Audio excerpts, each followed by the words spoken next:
My family sat around the dinner table in Lethbridge and told me that what my cousin did was a mistake, that he was young, that he'd been going through a hard time, that family forgives.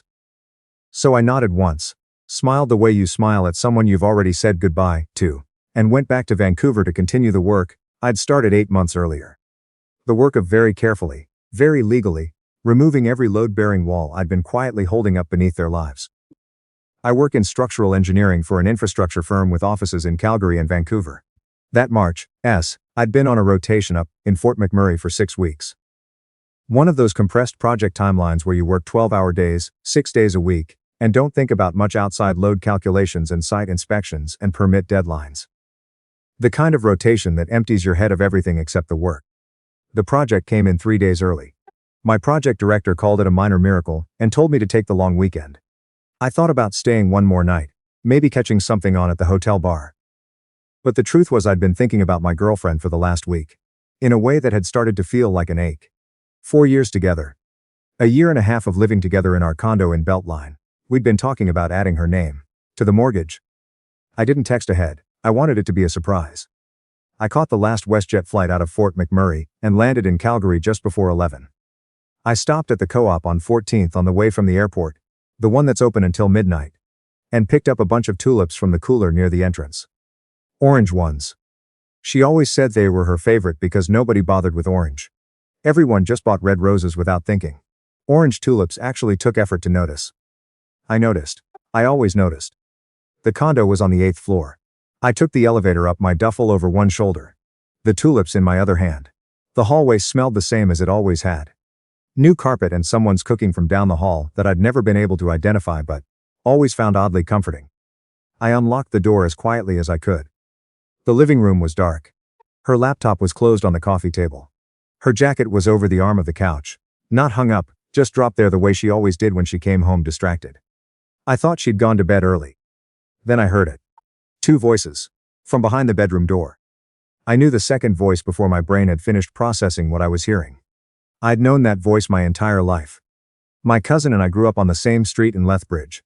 His parents and my parents had been best friends before either of us was born. We'd played hockey together every winter from age 6 to age 17.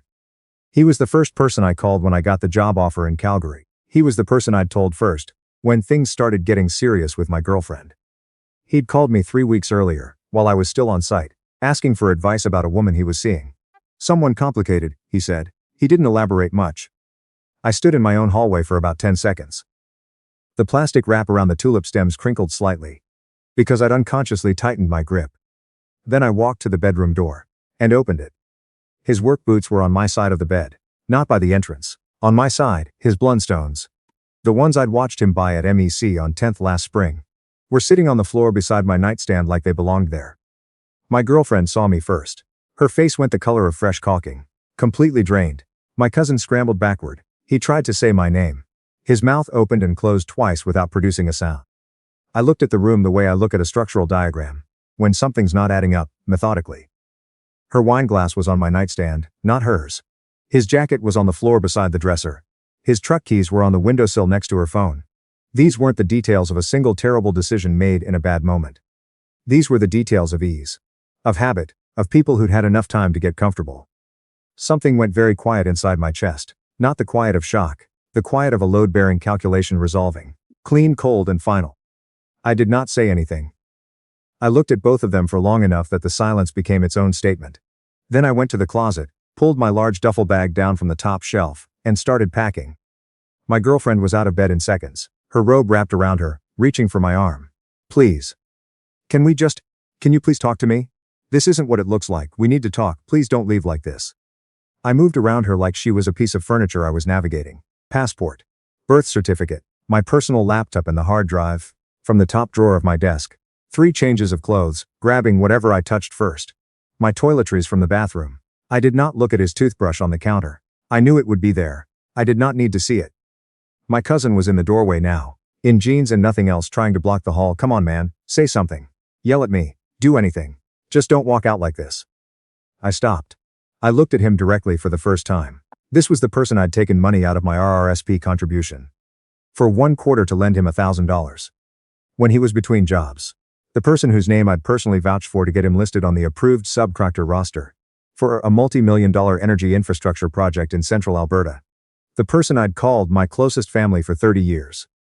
I said. Move. He stepped aside. 15 minutes. That's how long it took to collect everything in that apartment that was mine, and couldn't be replaced. I left the furniture. I left the Le Creuset we'd bought together, at Williams-Sonoma on 17th. I left the Flames playoff tickets on the kitchen counter. I walked out, the door locked behind me with a click. I checked into a Marriott near the airport. The room was beige and clean.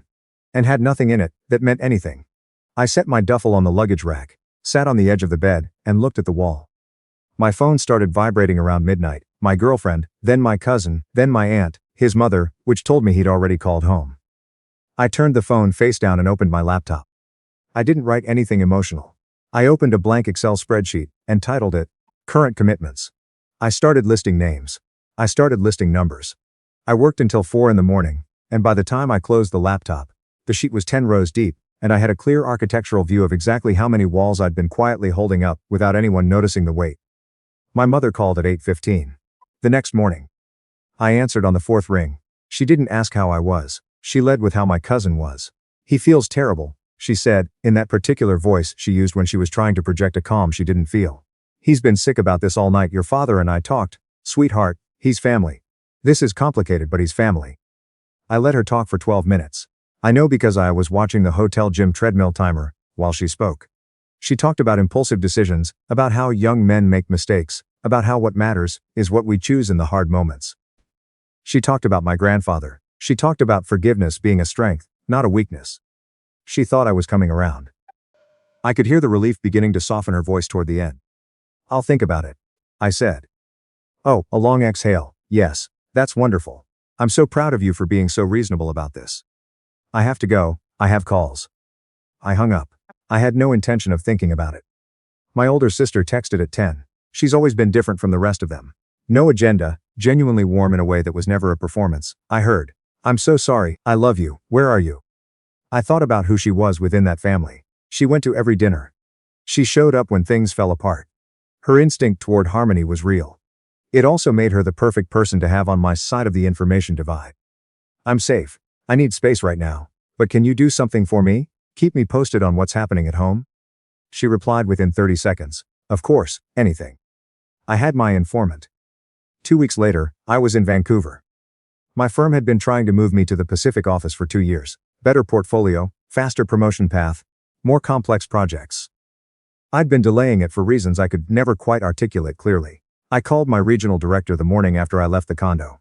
He asked no questions. By the end of that week, the paperwork was done. I found a rental online. A 1-bedroom in a building on Howe Street in downtown Vancouver, with floor-to-ceiling windows and a view of False Creek. More expensive than what I'd been splitting in Calgary. I could afford it alone, easily. I hadn't calculated how much of my income had been quietly absorbed into a shared life, until I was outside of it.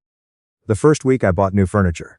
Simple, dark, nothing that looked or felt like anything I'd owned before. I found a gym 3 blocks away.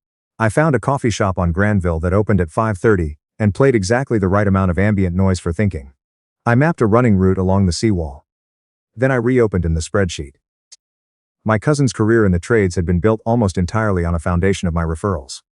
He was capable enough with his hands, but the contracts that actually paid, the ones on the energy infrastructure side, came from a personal phone call I'd made 2 years earlier to a senior project coordinator at a firm called Northridge Systems. I'd walked my cousin into that world by putting my own professional reputation next to his name.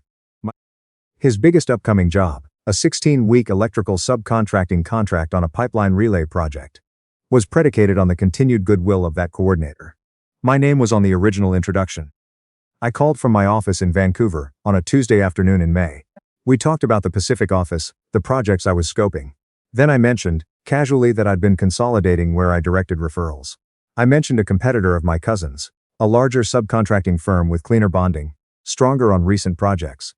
I said I'd be happy to make some introductions. The coordinator was smart. He'd been in the industry long enough to read what wasn't being said directly.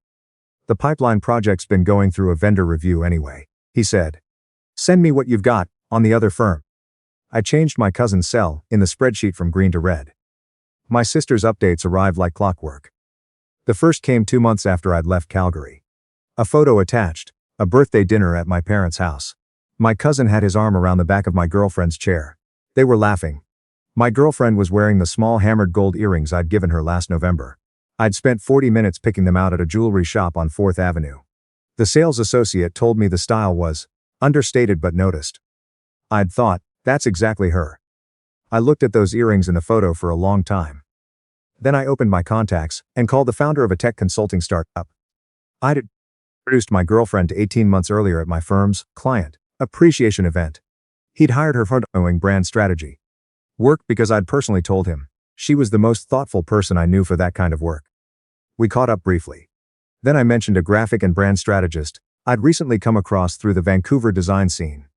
Someone whose portfolio was built specifically around the B2B tech vertical his company was moving into. I offered to send her information. Always good to look at the market, he said. 3 weeks later, my sister texted, she mentioned she lost a big client today. She was really quiet at dinner. I read it, I changed another cell to red. The financial threads connecting my cousin to my professional world took 4 months to fully pull. Each one required a specific call, a specific redirect, a specific better option, offered at a slightly more attractive angle. I never said anything negative about him. I simply redirected the network the way a river redirects when the geography changes. My parents required more precision. For 3 years, I'd been quietly covering their extended health premium. The Blue Cross supplemental plan, that my father's coverage no longer included after his employer restructured his benefits package. It was roughly $3,000 a year. Neither of them knew I was paying it directly. They assumed it was still attached to some kind of rollover from his old plan. In September, I logged into the billing portal and removed the automatic payment authorization. I said nothing. The vehicle situation was more technical. My parents drove a leased Lexus UX. Something my father had wanted for years and finally moved toward when his own credit file had taken damage after a failed investment in a friend's equipment company in 2021. He'd needed a co-signer with clean credit and strong income. I'd signed the lease documentation without thinking much about it. I was 28. I thought it was just paperwork. The renewal was due in November. I contacted the dealership's finance department in October and submitted the formal process for co-signer removal. They would need to evaluate my parents' independent credit profile for the renewal. I knew exactly what that evaluation would find. The HELOC was the structural pillar. My parents had borrowed against their home equity 4 years earlier to finish the basement and replace the windows throughout the house. The bank had approved the line of credit, partly on the basis of a voluntary financial support letter I'd provided. A supplementary document confirming I would backstop the obligation if needed. Banks sometimes accept these from adult children with high incomes and clean credit as additional security. I'd written the letter without fully understanding what I was committing to. I understood it now, with complete clarity. My lawyer in Vancouver drafted the formal withdrawal notice in August. The bank was required to give my parents 90 days to refinance the outstanding balance independently or pay it down. The bank notified them directly, according to their standard procedure. All of it was legal, all of it was orderly. My sister's messages through October and November came in like a weather report for a storm that had already made landfall. The insurance company sent a registered letter about a missed premium. Mum called the old benefits provider, thinking it was their error. She's flustered.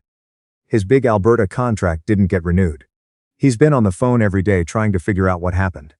He looks like he hasn't slept in 2 weeks. The dealership called Dad about the lease renewal. Something's not going through. I don't know the details, but there was a lot of yelling. I read each one. I replied briefly. I did not elaborate. The call from my mother came on a Thursday evening in November. I was in my kitchen on Howe Street making pasta when her name came up on my phone. Her voice was different this time. No performance. Just tired. Genuinely, deeply tired. In the way you can hear bone exhaustion through a phone line when someone stops trying to manage how they sound.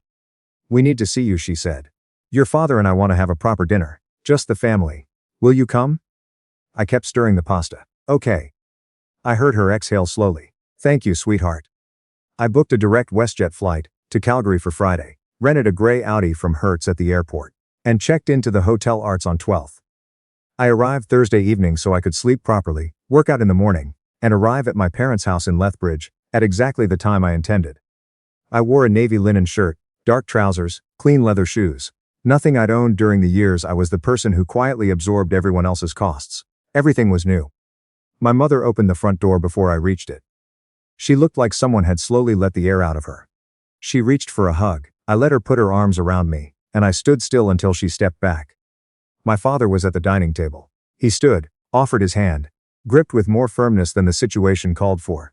The grip of a man trying to project authority he wasn't certain he still had. My sister was near the kitchen doorway with her husband. She looked exhausted and somehow also relieved to see me. She gave me a look I couldn't fully decode. Something between grief and gratitude. And then my cousin and my girlfriend, seated together on the far side of the table. My cousin looked like the version of himself that existed before he'd had anything going for him. The confidence was gone from his posture. He'd lost weight. Dark circles. My girlfriend did not look up when I walked in. She kept her hands in her lap and studied the dried wheat centerpiece on the table, like it contained instructions. She was not wearing the gold earrings. I took the open seat at the opposite end, and accepted the glass of water my mother brought immediately. She served roast chicken, roasted potatoes, a green salad that nobody touched. For 20 minutes, we performed normal. My father made a comment about the Flames' road record. My sister asked about a Vancouver project I'd mentioned in passing months ago. My cousin attempted twice to catch my eye across the table and failed both times. Then my father set down his fork. "Let's talk about why we're all actually here," he said. He looked at me directly. "I know this has been the hardest year of your life. I know what happened. What they did was a real betrayal. Your mother and I are not dismissing that. But you've been gone for 8 months. Whatever else has happened, this is your family. We want to move forward." My cousin leaned forward. "I'm so sorry. I carry this every single day. I'm not asking you to forgive me tonight. I'm just asking you to still be my family, because without you," his voice caught. He pressed his lips together. "Without you, I don't know what I'm doing." My girlfriend finally looked up. A whisper. "I know I have no right to ask you for anything. I just want you to know I never stopped caring about you. I made the worst decision of my life and I'll live with that." The table went still. They were all leaning toward me. I could feel the collective held breath. The hunger for absolution.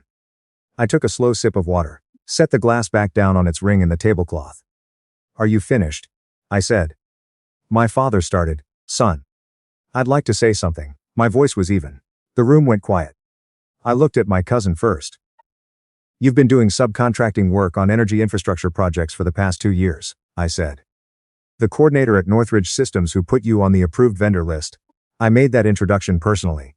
I put my name next to yours when yours meant nothing in that industry. The pipeline relay contract that didn't come through this fall, that was me. I redirected the referral to someone else." His face went the specific pale of a man whose financial situation has just been explained to him, in terms he can't argue with. I looked at my girlfriend. 3 of the clients you've built your business on, I introduced every one of them to you. I called each of them personally, and told them you were the most reliable, most thoughtful person I knew for that work. When the referrals stopped coming, this summer, and when the existing relationships quietly lapsed, that was me stepping back." She pressed both hands flat on the tablecloth. Her knuckles went white. "I looked at my parents last. Your extended health premium," I said quietly. "The Blue Cross supplemental plan. I've been paying it directly for 3 years without telling you. You didn't know. It stopped in September." My mother's hand went to her mouth. "The Lexus lease renewal. My name was on the co-signing documentation. I submitted removal paperwork to the dealership in October. They'll be evaluating the application on Dad's credit file alone." My father pushed his chair back. "What are you?" "The HELOC on this house was approved. Partly because I provided a financial support letter to the bank 4 years ago. My lawyer filed the withdrawal notice in August. The bank would have sent you a notification. The outstanding balance comes due at the end of the 90-day period." My father stood up. His face was doing several things simultaneously. "You are punishing us," he said. "You are punishing your entire family for something that had nothing to do with." "You told me to forgive him," I said. My voice didn't rise. "Within 48 hours of finding out, you called me and told me family is family. You hosted them at your table and toasted a new beginning. You decided my peace of mind mattered less than keeping everyone comfortable at Sunday dinners. We gave you time." "I'm not doing this out of anger," I said, and I meant it completely. "I'm doing this because all of you made a clear decision about what I was worth to this family. So, I'm honoring that decision. I'm removing myself from the equation. You wanted to move forward without the weight of accountability. This is what that looks like without me in it." I stood up. No theater, no raised voice, just upright. "Everything I described is already done. Legally, cleanly, months ago. I didn't come here to negotiate any of it. I came here so you'd finally understand what you were actually asking me to forgive. I looked at my cousin one last time. You told me you don't know what you're doing without me, now you'll find out. I walked down the hallway. My sister followed as far as the front entrance. She stood near me without blocking me. Just present, the way she always was when she didn't know what to say but refused to be absent. Are you okay? She asked quietly. Yeah, I said, and I meant it. I knew something was happening. I didn't know the specifics, but I knew. I know you did. She looked at me with equal parts sorrow and understanding. She didn't ask me to go back inside, she just said, you know where I am. I hugged her properly, once, and walked out into the cold November air. I drove back to Calgary that night, returned the rental at the airport, and caught the red-eye to YVR. I slept the entire flight. 8 hours completely still, the best sleep I'd had in a year. My sister's updates came through the winter, with the reliability of a Tuesday morning. The first? My cousin's subcontracting work dried up almost completely. He'd borrowed against projected income. From the pipeline contract and 2 other jobs that had evaporated once my referral network stopped flowing toward him. He was servicing the debt with a high-interest credit line that was making the hole deeper, not shallower. The second? My girlfriend lost the last 2 clients she'd been hanging on to. Both from my original introductions.